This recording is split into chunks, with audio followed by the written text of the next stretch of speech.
Hello student, good evening. Drawing classes by Gudiya ma'am channel पे आप सभी का स्वागत है। कक्षा 12 चित्रकला और पहला अध्याय for English medium. Specially English medium के लिए ये क्लास यूज़फुल रहेगी। वैसे इसका एक्सप्लेनेशन है वो हिंदी में भी है, तो सभी बच्चों के लिए यूज़फुल है। हिंदी वालों के लिए मैंने पहले इसी चैप्टर के 5 पार्ट्स बना दिए हैं, तो वो आप मेरे चैनल पे drawing classes by Gudiya ma'am channel search करके, और प्ले लिस्ट है वो 12th की अलग और 11th ड्राइंग की भी अलग से आपको अवेलेबल हो जाएगी, तो वो आप देख सकते हैं। और ये जो क्लास है मैंने इस चैप्टर के छोटे इंपॉर्टेंट क्वेश्चन वगैरह भी डाल दिए हैं और मेरे यूट्यूब चैनल पे आप देख सकते हो। और अभी जो हम पढ़ रहे हैं, अभी मैंने जो एक पार्ट डाला था इससे पहले, वो इंग्लिश मीडियम के लिए था इसी पहले चैप्टर का, और ये सेकंड पार्ट है। तो हमने शुरुआत की थी कि जो हमारा पांडुलिपि वाला चैप्टर है, मनुस्क्रिप्ट वाला जो चैप्टर है, द मनुस्क्रिप्ट पेंटिंग ट्रेडिशन, पांडुलिपि चित्र परंपरा, तो उसका हमने परिचय पढ़ लिया कि मतलब जो सोर्स है ना, इसके पांडुलिपि चित्रण के, जो उस समय चित्रकारों के पास कौन से सोर्स होते थे, तो वो चित्र सूत्र है, वो हमने कोलफन है, पांडुलिपि चित्रकला है, वो सब हमने पढ़ लिया है। अभी हमारा आज का जो टॉपिक है वो है वेस्टर्न इंडियन पेंटिंग स्टाइल, पश्चिम भारतीय चित्रशैली, यानी पश्चिम भारतीय क्षेत्रों में किस तरह से, किस नाम से और किस तरह से ये शैली है, वो स्टाइल है वो पनपी थी। तो पश्चिम इंडियन पेंटिंग स्टाइल का सबसे पहले पढ़ते हैं परिचय। In the work of painting which flourished largely in the western part of India, Gujarat is the main centre of the western India painting style.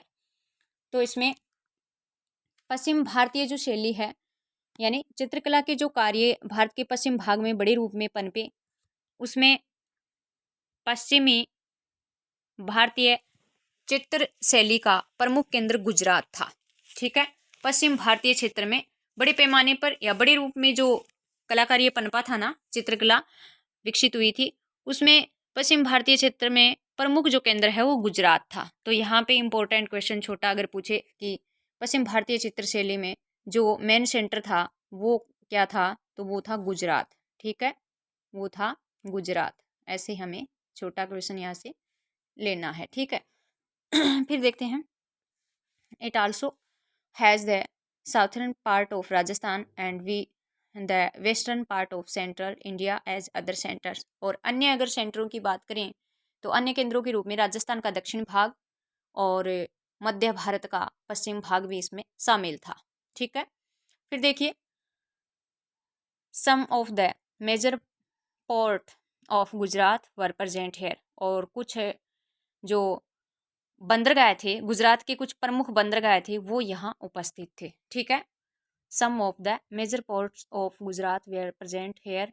Gujarat के कुछ प्रमुख पोर्ट थे, बंदरगाह थे, वो यहाँ उपस्थित थे, प्रेजेंट थे। There was a network of trade routes passing through these regions, due to which the local powerful chieftains, merchants, and merchants become patrons of the art due to their wealth and prosperity earned from trade।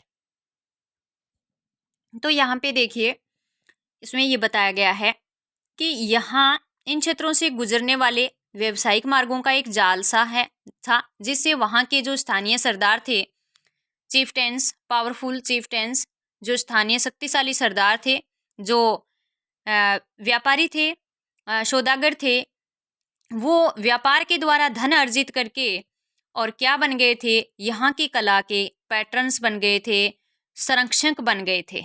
ठीक है, जो व्यापार किया उन्होंने, व्यापार से जो धन अर्जित किया और इससे उनको क्या हुआ, फिर वो कला के संरक्षक बन गए थे। यहाँ पे जो कला विकसित हो रही थी उसका काम उन्होंने अपने हिसाब से करवाना शुरू कर दिया, संरक्षक बन गए थे, become patron of the art. ठीक है, फिर देखिए नेक्स्ट हम देखते हैं, due to their wealth and prosperity earned from trade. तो जो उनको व्यापार से जो धन उन्होंने अर्जित किया था, जो धन प्राप्त किया था, और उसी के आधार पर वो क्या बन गए थे, कला के पैटर्न्स बन गए थे। The merchant classes mainly and representative of the Jain community who become patrons of Jain art। और ये जो व्यापारी वर्गों में मुख्यतः जो जैन समुदाय है ना वो प्रतिनिधि होते थे, यानी जैन संप्रदाय है ना वो यहाँ की कला के महत्वपूर्ण संरक्षक बन गए थे। सबसे शक्तिशाली जैन संप्रदाय था और जैन संप्रदाय है वो यहाँ की कला का संरक्षक बन गया था और इसलिए इस कला को क्या कहा गया था, जैन आर्ट, जैन कला कहा गया था, जो कि हम जैन आर्ट के बारे में अभी नेक्स्ट चर्चा करेंगे। जैन स्कूल ऑफ पेंटिंग, इसके बारे में हम चर्चा करते हैं, जैन स्कूल ऑफ पेंटिंग। तो इसमें देखिए जैन स्कूल ऑफ पेंटिंग में those parts of western India painting that depict themes and calligraphy are now as Jain painting style.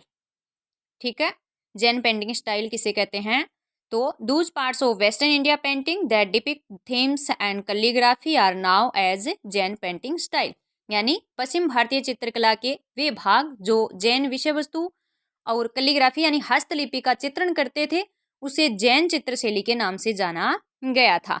तो ये इसकी आ जाएगी डेफिनेशन, आ जाएगी इसकी परिभाषा, जैन चित्रशैली की परिभाषा आ जाएगी कि पश्चिम भारतीय चित्रकला के विभाग जो जैन विषय वस्तु और थीम्स यानी विषय वस्तु और कैलीग्राफी हस्तलिपि का चित्रण करते थे उसे जैन चित्रशैली कहा गया। तो ये डेफिनेशन होगी जैन स्कूल ऑफ पेंटिंग की। और फिर देखिए Jain paintings also got a encouragement of there was a practice of donating scripture in this community, जो जैन समुदाय था वहाँ और शास्त्र दान का प्रचलन था, क्या था, और शास्त्र दान का प्रचलन था, इसलिए जैन चित्रों को प्रोत्साहन भी मिला था। Jain painting also good encouragement, यानी जैन चित्रों को प्रोत्साहन मिला था क्योंकि जैन कम्युनिटी में और शास्त्र दान, डोनेटिंग स्क्रिप्चर्स मतलब शास्त्र दान का प्रचलन था। शास्त्र दान क्या होता है, शास्त्र दान होता है पुस्तकों का दान करना, पुस्तकों को दान करना। तो इस प्रकार हमने इस जैन जो कला है, जैन चित्रशैली, इसका डेफिनेशन और इसका किस तरह से विकास हुआ वो पढ़ा। अभी हम जो पढ़ रहे हैं the following major text of Jain tradition, Jain परंपरा के कुछ प्रमुख निम्नलिखित ग्रंथ हैं जिनके बारे में पढ़ेंगे। और ये जो ग्रंथ है ना अभी जो पढ़ेंगे ये जैन चित्रशैली में पेंटेड हुए थे, चित्रित हुए थे। इन विच जैन स्टाइल पेंटिंग वर पेंटेड, ये जो ग्रंथ है ना ये जैन चित्रशैली में पेंटेड हुए थे। ठीक है, तो सबसे पहले हम पढ़ते हैं कल्पसूत्र। कल्पसूत्र ग्रंथ है और ये अगर पूछे क्वेश्चन आपसे कि कल्पसूत्र ग्रंथ है वो कौन सी स्टाइल में पेंटेड हुआ था या इलुस्ट्रेट हुआ था या डिपिक्टेड हुआ था, तो कल्पसूत्र है वो जैन चित्रशैली का ग्रंथ है, जैन स्टाइल में ये पेंटेड हुआ था। ठीक है, जैन स्टाइल में ये पेंटेड हुआ था। अब इसमें है क्या वो देखते हैं। तो देखिए in Jain tradition Kalpasutra is considered to be the most pictorial book. तो जैन परंपरा में कल्पसूत्र को सर्वाधिक चित्रांकन वाला ग्रंथ माना गया है, सर्वाधिक चित्रांकन वाली पुस्तक मानी गई है। In Jain tradition Kalpasutra is considered to be the most pictorial book. Most pictorial book में ज्यादातर जो चित्रित हुआ है, अधिकांशतः या सर्वाधिक चित्रांकन होने वाला। ठीक है, तो in Jain tradition Kalpasutra is considered to be the most pictorial book. Jain चित्र शैली में, जैन परंपरा में कल्पसूत्र को सर्वाधिक चित्रांकन वाला ग्रंथ माना गया है। फिर देखिए is one part of the Kalpasutra the events of the lives of the 24 tirthankara are संग। देखिए कल्पसूत्र का जो एक भाग है, is one part of the Kalpasutra, एक भाग है, उसमें क्या है, उसमें जो 24 तीर्थंकर थे उनकी जीवनी गा के बताई हुई है, गा करके उनकी जीवनी को गाया गया है, यानी गा करके बताया गया है। ठीक है, मतलब ये यहाँ पे कि कल्पसूत्र का जो एक भाग है उसमें जो 24 जैन तीर्थंकर है उनकी जो जीवन है, उनकी जो जीवन गाथा है उसको गा करके बताया गया है। In one part of the Kalpasutra the events of the leaves of the 24 tirthankara are संग, यानी उनका जन्म कैसे हुआ, कैसे उनको मतलब जन्म से लेकर के मोक्ष के तक का उनका जो सफ़र है वो सारा यहाँ पे इसमें कल्पसूत्र का एक भाग है उसमें बताया गया है। नेक्स्ट हम चलते हैं इसी में 5 major events which are elaborately described in Kalpasutra are conception, birth, renunciation, uh, enlightenment and first sermon. अब देखिए 5 ऐसी घटनाएं जो यहाँ जिनका उल्लेख किया गया है, जिनका वर्णन किया गया है कल्पसूत्र में, तो वो भी इसमें लिखी गई हैं। ठीक है, वो 5 घटनाएं जिनका विस्तृत रूप में जिनके बारे में बताया गया है। ठीक है, 5 प्रमुख घटनाएं जिनको विस्तृत रूप में बताया गया, वो कौन सी हैं? कंसेप्शन अवधारणा, बर्थ जन्म है, और रेन्यूनेशन त्याग है, enlightenment and first sermon. Enlightenment है, एनलाइटेनमेंट प्रबोधन होता है, और फर्स्ट सरमन होता है प्रथम उपदेश। 5 जो घटनाएं थी उनका वर्णन किया गया कल्पसूत्र में। यहाँ छोटा क्वेश्चन ये बनेगा कि 5 घटनाएं थी उनका कौन से सूत्र में, यानी कौन से ग्रंथ में डिस्क्राइब्ड मतलब वर्णन किया गया है, विस्तृत रूप में बताया गया है, तो वो कल्पसूत्र में बताया गया है। या फिर इनके नाम पूछ लेंगे कि कल्पसूत्र में कौन सी 5 घटनाओं का जिक्र किया गया है, तो आपको बताना पड़ेगा फिर कंसेप्शन, बर्थ, रेन्यूनेशन और एनलाइटेनमेंट एंड फर्स्ट सेरेमन। तो ये कल्पसूत्र की बात हो गई है। नेक्स्ट हम चलते हैं। नेक्स्ट वह कथा जो जैन चित्र परंपरा में चित्रित हुई है। अभी जो हम पढ़ रहे हैं, जो चल रही है, वो जैन परंपरा में जैन चित्र में चित्रित होने वाले ग्रंथों की बात चल रही है। हमने कल्पसूत्र का पढ़ा है। कल्पसूत्र, तो कल्पसूत्र मोस्ट डिपिक्टेड पिक्टोरियल या मोस्ट पिक्टोरियल बुक है। सबसे ज़्यादा इसका चित्रांकन हुआ है। फिर इसमें जो 24 तीर्थंकर थे उनके जीवनी को, उनकी जीवन गाथा को गा के बताया गया है। और फिर जो 5 इवेंट्स थे ना, जैसे कंसेप्शन है, बर्थ है, रेन्यूनेशन है, इनलाइटेनमेंट है एंड फर्स्ट सेरेमन है, तो उन 5 घटनाओं का उल्लेख कल्पसूत्र में किया गया है। अगर घटनाओं के नाम पूछे कौन कौन सी हैं, तो आप बता दोगे कि ये 5 जो इवेंट्स हैं इनके बारे में जो कल्पसूत्र में पेंटेड हुए हैं। अभी हम पढ़ते हैं सेकंड, कालकाचार्य कथा। कालकाचार्य कथा, तो ये भी जैन चित्रशैली में चित्रित हुआ था। ठीक है, तो the Kalakacharya text describe the story of Acharya Kalaka. Kalakacharya ग्रंथ है, उसमें आचार्य कालक की स्टोरी का विस्तृत वर्णन किया गया है। आचार्य कालक, ठीक है, आचार्य का नाम है आचार्य कालक। एक साधारण सा क्वेश्चन यहाँ पे भी हम देख सकते हैं कि ऐसा पूछ लिया जाए कि कालकाचार्य कथा में कौन से आचार्य का जिक्र किया गया है या उल्लेख किया गया है, तो वो आ जाएगा कालक। क्या आ जाएगा? कालक आ जाएगा। ठीक है, कालक का। तो देखिए इसमें क्या स्टोरी है कालक की।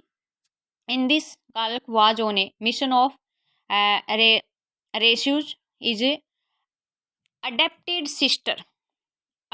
sister who was a Jain monk from an evil king।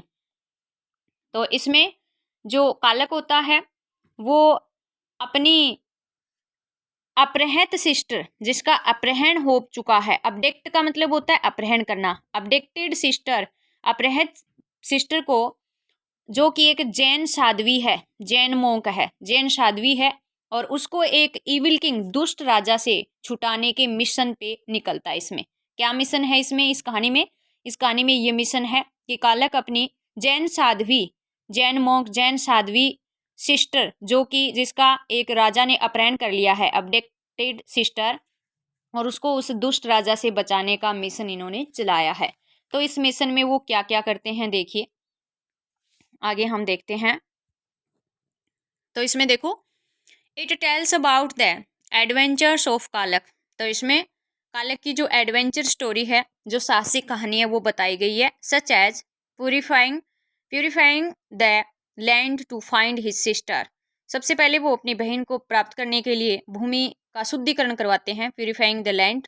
फिर देखिए, डेमोन्स्ट्रेटिंग हिज मैजिकल पावर्स। फिर अपनी शक्तियों को का जो जादू है, अपनी शक्तियों का वो जादू है वो दिखाते हैं। ठीक है, अपनी जादुई शक्तियों का प्रदर्शन करते हैं मतलब। फिर देखिए, फोर्गिंग अलायंसेज विथ अदर किंग्स, और फिर अन्य राजाओं के साथ वो संबंध बनाते हैं। And finally fighting the evil king, और अंत में उस दुष्ट राजा के साथ वो फाइट करते हैं। तो कालकाचार्य की कथा है ना, उसमें आचार्य कालक की कथा है। आचार्य कालक की एक एडवेंचर स्टोरी है, साहसिक कहानी है कि किस तरह वो अपनी अबडेक्टेड सिस्टर को, जो कि एक जैन मॉन्क होती है, जैन साध्वी होती है, एक इविल किंग से छुड़ाने के मिशन पे निकलते हैं और उस मिशन को वो कैसे अंजाम देते हैं। It tells about the adventure of काल्क such as purifying the land, भूमि का शुद्धिकरण कराते हैं टू फाइंड ही सिस्टर, अपनी बहन को खोजने के लिए सबसे पहले दूसरा स्टेप वो उठाते हैं, डेमोन्स्ट्रेटिंग हिज मैजिकल पावर्स, अपनी जादुई शक्तियों का प्रदर्शन करते हैं। फिर फॉर्गिंग अलायंस विथ अदर किंग्स, फिर अन्य राजाओं से वो संबंध बनाते हैं, और अंत में फाइनली वो क्या करते हैं, फाइटिंग द इविल किंग, और दुष्ट राजा के साथ वो फाइटिंग करते हैं, झगड़ा लड़ाई करते हैं। तो ये जो कालकाचार्य कथा है, इसमें अगर पूछ भी लिया जाए ना परीक्षा में कि कालकाचार्य कथा का वर्णन कीजिए, तो इसमें जो हमारा टाइटल है कालकाचार्य कथा, इसी में इसका कालक नाम याद आते ही आपको पता चल जाएगा कि उन्होंने अपनी जैन साध्वी बहन को दुष्ट राजा के चुंगल से बचाने का एक मिशन चलाया था। तो ये सारी कहानी आपको याद आ जाएगी। ठीक है, नेक्स्ट हम चलते हैं संग्रहणी सूत्र। संग्रहणी सूत्र ये भी जैन परंपरा का या जैन चित्रों में काफी चित्रित हुआ था, संग्रहणी सूत्र ग्रंथ, संग्रहणी सूत्र ग्रंथ। तो इसके बारे में पढ़ते हैं, इसमें क्या है। तो देखिए, the Sangrahani Sutra book is a universal book. Sangrahani Sutra ग्रंथ है, वह सूत्र एक ब्रह्मांड व्यापी, एक ब्रह्मांड व्यापी ग्रंथ है। संग्रहणी सूत्र एक ब्रह्मांड व्यापी ग्रंथ है। It was written in the 12th century, और ये 12वीं शताब्दी में लिखा गया था, 12वीं शताब्दी में लिखा गया था। It contains the concepts of the structure of the universes and the measurement of space. इसमें क्या है, ये जो ग्रंथ है ब्रह्मांड व्यापी ग्रंथ है, 12वीं शताब्दी में लिखा गया, और इसमें ब्रह्मांड का जो स्ट्रक्चर है, ढांचा है, और ढांचे का और अंतरिक्ष के मापन की जो अवधारणाएं हैं वो इसमें दी गई है। इसका कंटेंट क्या है, इसमें कंटेंट क्या डाला गया है, it content the concept of the structure of the universes and the measurement of space. अंतरिक्ष की नाप मापन का की अवधारणाएं हैं, ब्रह्मांड के ढांचे और अंतरिक्ष के मापन की जो अवधारणाएं हैं वो इसमें कंटेंट है वो डाला गया है।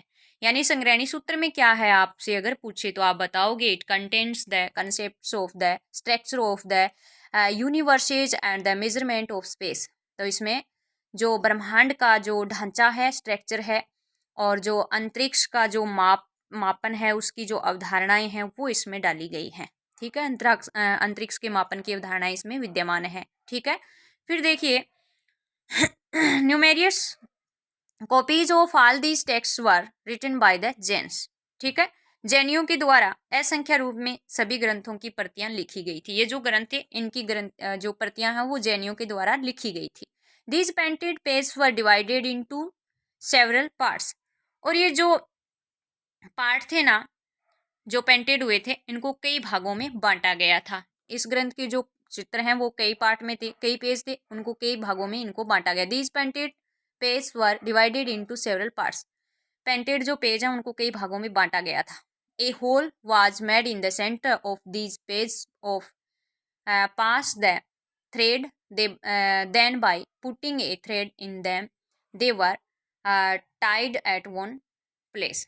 अभी क्या किया जाता था कि इन चित्रों के जो ये पेज पेंटेड होते थे इनके सेंटर में एक होल निकाला जाता था, रखा जाता था, और फिर इस होल में एक थ्रेड डाल के, एक धागा डाल के, और इन प्रतिलिपियों को बांध करके और एक साथ इकट्ठा कर लिया जाता था। और उसके बाद में क्या किया जाता था, उसके बाद इनको सुरक्षित रखने के लिए और क्या करते थे, एक जगह इकट्ठा करके और थ्रेड को, धागे को डाल के उस होल के अंदर से, और फिर उनको क्या करते थे, एक साथ इकट्ठा कर लेते थे। ठीक है, और फिर नेक्स्ट देखिए क्या था इसमें, for the purpose of keeping them safe. Safe रखने के उद्देश्य से they were covered with a wooden cover, और इनके ऊपर एक लकड़ी का कवर है वो डाला जाता था, which was called by the name of पटलिस। और जो लकड़ी का वुडन जो कवर होता था उसको क्या बोलते थे, पटलिस बोलते थे।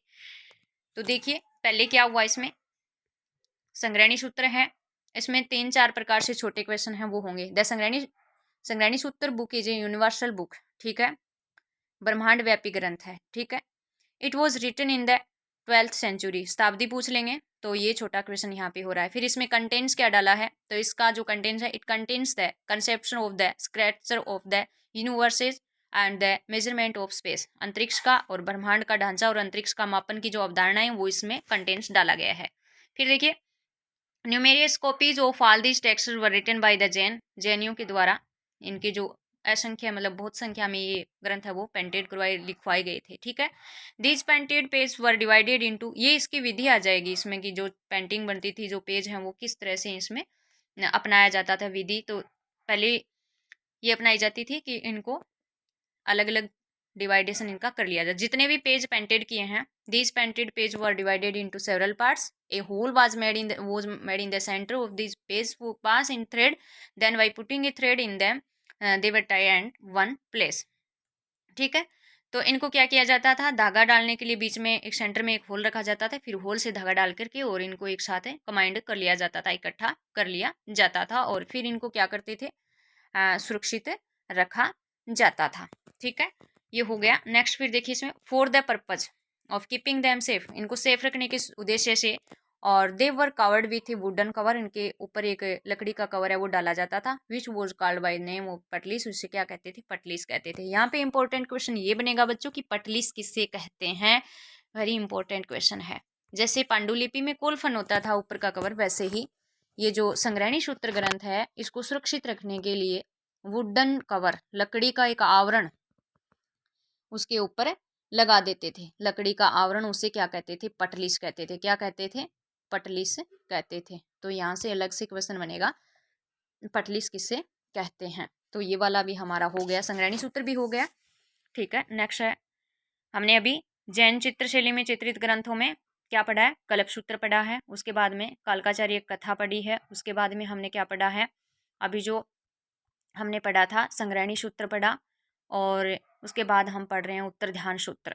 उत्तर ध्यान सूत्र, यहाँ पे छोटा क्वेश्चन ऐसे पूछ लिया जाए, उत्तर ध्यान सूत्र, उत्तर ध्यान सूत्र कौन सा, मतलब उत्तर ध्यान सूत्र में है क्या, उत्तर ध्यान सूत्र क्या है, या जैन परम कौन सी जैन कला परंपरा में चित्रित हुआ, तो जैन कला परंपरा में चित्रित हुआ, ऐसे कोई भी ग्रंथ का नाम देके पूछ लेंगे। ठीक है, तो इसमें देखिए, देखते हैं क्या है, उत्तर ध्यान सूत्र 4 नंबर। ठीक है, इससे पहले 3 हमने देख लिए। The teachings of Mahavir Swami are written in the Uttaradhyayana Sutra, Mahavir Swami की शिक्षाएं, ठीक है, महावीर स्वामी की शिक्षाएं किसमें लिखी गई है, written in the Uttaradhyayana सूत्र। वेरी इंपॉर्टेंट क्वेश्चन बच्चों, अगर ऐसा पूछे कि महावीर स्वामी की जो शिक्षाएं हैं वो कौन से ग्रंथ में, तो आपका आंसर होगा उत्तर ध्यान सूत्र में। किसमें, उत्तर ध्यान सूत्र में। ये क्वेश्चन है इम्पोर्टेंट। ठीक है, 2023 बोर्ड एग्जाम इम्पोर्टेंट क्वेश्चन। ठीक है, फिर देखिए इसमें क्या है, tells about the behaviour to be done by a monk, इसमें क्या बताया गया है कि एक साधु का व्यवहार कैसा होना चाहिए उसके बारे में बताया गया है। तो इसका उत्तर ध्यान सूत्र का बस छोटा सा ही है, लेकिन एक वेरी इंपॉर्टेंट क्वेश्चन इसमें से हो रहा है।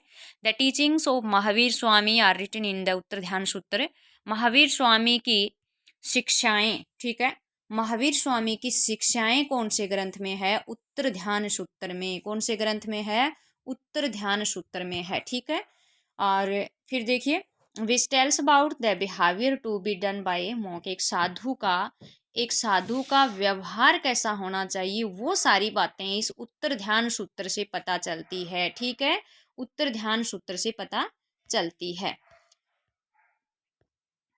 तो आज का हमारा जो कंसेप्ट था वो इतना ही था।